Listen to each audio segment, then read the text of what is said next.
Monsieur Netanyahou, Premier ministre israélien, incite les combattants israéliens en citant un passage de la Bible et pas n'importe lequel. Souviens-toi de ce que Amalek t'a fait, est-il écrit dans la Bible. Nous en souvenons et nous luttons. Mais qu'est-ce que ça veut dire? Ça fait référence à quel passage de la Bible? Souviens-toi de ce qu'Amalek t'a fait. Eh bien, il s'agit d'un livre de la Torah, Deutéronome chapitre 25 verset 17. Souviens-toi de ce que te fit Amalek. Autrement dit, Amalek, c'était un peuple qui avait attaqué Israël. Et l'Éternel a ordonné: tu effaceras la mémoire d'Amalek de dessous les cieux. Ne l'oublie pas. Souviens-toi de ce que Amalek t'a fait, est-il écrit dans la Bible. Nous en souvenons et nous luttons. Cependant, ce passage de la Torah était le pire passage que pouvait citer Netanyahou. Ce passage-là a été mis en application plusieurs siècles après. Premier livre de Samuel, chapitre 15 au verset 2. Ainsi parle l'Éternel des armées. Je me souviens de ce qu'Amalek fit à Israël, lorsqu'il lui ferma le chemin à sa sortie d'Égypte. Va maintenant, frappe Amalek, et dévoué par interdit tout ce qui lui appartient. Tu ne l'épargneras point, et tu feras mourir hommes et femmes, enfants et nourrissons, bœufs et brebis, chameaux et ânes.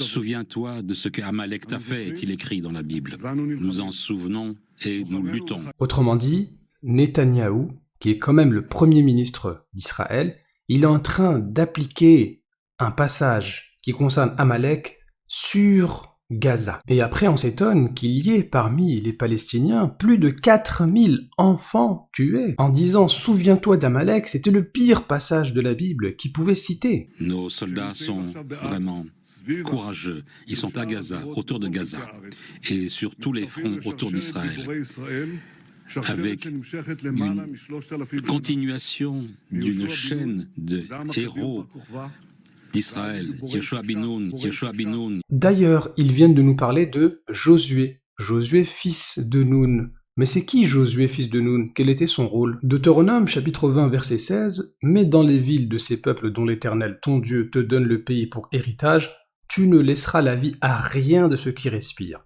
Autrement dit, les Cananéens qui étaient en Terre Sainte avant les enfants d'Israël, ils ont été complètement détruits. Tu ne laisseras la vie à rien de ceux qui respirent.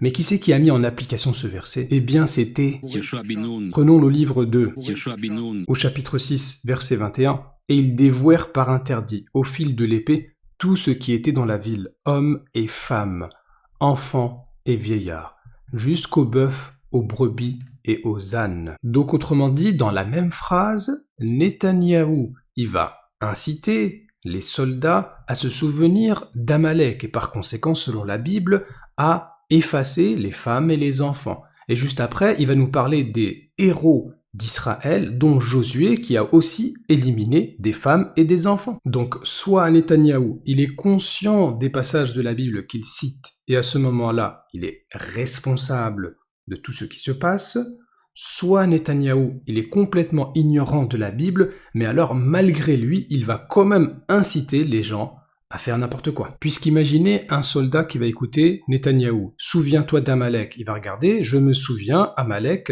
ce qui s'est passé dans 1 Samuel 15, 2 à 3. Ou bien, il va dire, prenez exemple sur les héros comme Josué. Il va regarder dans Josué, il a effacé des femmes et des enfants. Donc, même si on suppose que Netanyahou, il n'a pas conscience du danger des passages de la Bible qu'il cite, eh bien, il va inciter plein de gens à faire n'importe quoi.